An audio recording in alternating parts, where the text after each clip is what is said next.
छोटा सत्र है, इसलिए हम लोगों को ज़्यादा एक्टिव होकर के काम करना पड़ेगा और चीज़ों को ढंग से हम लोग को रखनी होगी। मैंने ये सुझाव दिया कि 5वां विधानसभा का आखिरी बजट सत्र है, लेकिन नई सरकार जो चंपई सोरेन जी के नेतृत्व में बनी है, उनकी पहली बजट है। तो नई सरकार आई है, नई मुख्यमंत्री है, तो नई मुख्यमंत्री जी को अपना विजन और अपना दिशा और जो नीति है उससे परिचय कराने का एक मौका है। इसलिए हम लोगों ने आग्रह किया, विपक्ष के लोगों ने, कि आप इसके दिनों को बढ़ाइए और जिस तरह से इसको कर्टाइल किया गया है, 2 दिन अनुदान की मांगे, 1 दिन आम बजट पे बहस, 1 दिन अनुपूरक पे बहस, 4 दिन में निपटा ली है। तो अगर यदि सरकार को ये लगता है कि पैसा ही जरूरी है, उस पर बहस या उस पर कोई सुझाव जरूरी नहीं है, तो आपके पास असीमित अधिकार है, आप ऐसे ही पूरा पैसा ले लीजिए।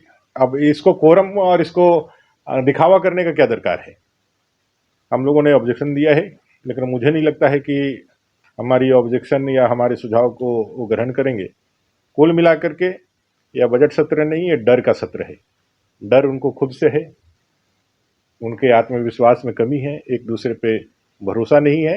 वो किसी तरह से संवैधानिक व्यवस्था को निपटाने की स्थिति में है कि किसी तरह से इसको निपटा लिया जाए और फिर पैसा उनके हाथों में आ जाए और जो पार्ट 2 वाला जो मामला है, वो भ्रष्टाचार की गति को तीव्रतम से तीव्र उसमें गति दी जाए और झारखंड के जल जंगल जमीन की लूट के जो कार्रवाइयाँ चल रही है उसको और दिन दूनी रात चौगनी बढ़ाई जाए। बड़ा सत्र हो, जो मुद्दे हैं वो तो जनता के आएंगे ही आएंगे। एक तो इनको जवाब देना पड़ेगा भाई किस कारण से 5 साल का जनादेश को 4 साल में इन्होंने खोया है और इस्तीफा देना पड़ा है। आप कुछ भी एलिगेशन बीजेपी पे लगा दिए, एजेंसियों पे लगा दिए, लेकिन ये हकीकत है कि आपको इतने महंगे वकीलों को लाने के बाद भी देश के, वो भी पैसा जो है टैक्स पेयर झारखंड के पैसा से आपने विरह करवाया, उसके बाद भी आपको राहत नहीं मिली। इसका मतलब में आपने गड़बड़ियाँ की थी, तो गड़बड़ियाँ क्या थी और उस पर वर्तमान सरकार क्या पक्ष रखती है, उस पर जांच का क्या स्थिति है।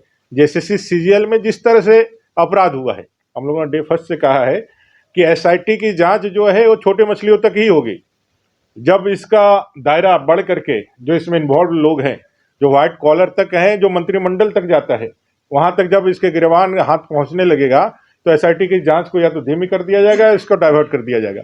इस पूरे मामले में न्याय बच्चों को और झारखंड को तब मिलेगा जब आप सीबीआई जांच की अनुशंसा करें। अगर चंपई सोरेन जी, माननीय मुख्यमंत्री जी, अगर झारखंड की जनता को न्याय दिलाना चाहते हैं, बच्चों को न्याय दिलाना चाहते हैं और उसमें अपनी संजीदगी रखते हैं, तो उनको सीबीआई जांच की अनुशंसा करनी चाहिए। ऐसे तमाम मुद्दों को लेकर के, चाहे वो हमारे जेएसएससी के जेईई के परीक्षार्थियों या फिर कई एक दिनों से एमपीडब्ल्यू और कितने वर्कर जो है, सारे वर्कर आज जो सड़कों पर हैं, जिस सहायक शिक्षक का नाम देकर पारा शिक्षकों का आपने ढोल नगाड़ा बजवाया, आपने अबीर बंटवाए, आपने मिठाइयाँ बंटवाई, आज वो लोग भी सड़क पर हैं। तो झारखंड की सरकार सभी को ठग रही है। और सबसे मजेदार बात है, अब अबो आवास को लेकर के इनका पूरा फोकस है। अबो आवास की स्थिति ऐसी है कि ग्राम सभा में जो प्रायोरिटी दी गई, वो ग्राम सभा को इन्होंने खत्म कर दिया। 20-25 हजार रुपया लेकर के इन्होंने लाभुकों की सूची बनाई है। ग्राम प्रधानों का, ग्राम मुखियाओं का कोई उसमें भूमिका नहीं है और सभी जगह डीबीटी का करके हमने दिया है ऐसा ये अनाउंस कर रहे हैं। बड़े बड़े हैंगर लगाए जा रहे हैं, लाखों करोड़ रुपए खर्च किए जा रहे हैं सरकारी आयोजन में।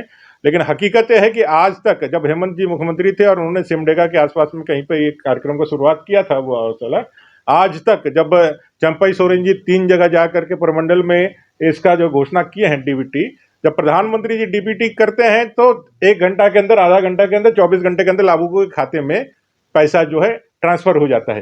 लेकिन इनका डीबीटी ऐसा है कि आज 1 महीने दिन हो गए, लेकिन किसी भी लाभुक के खाते में 1 पैसा प्रथम किस्त का नहीं पहुंचा है।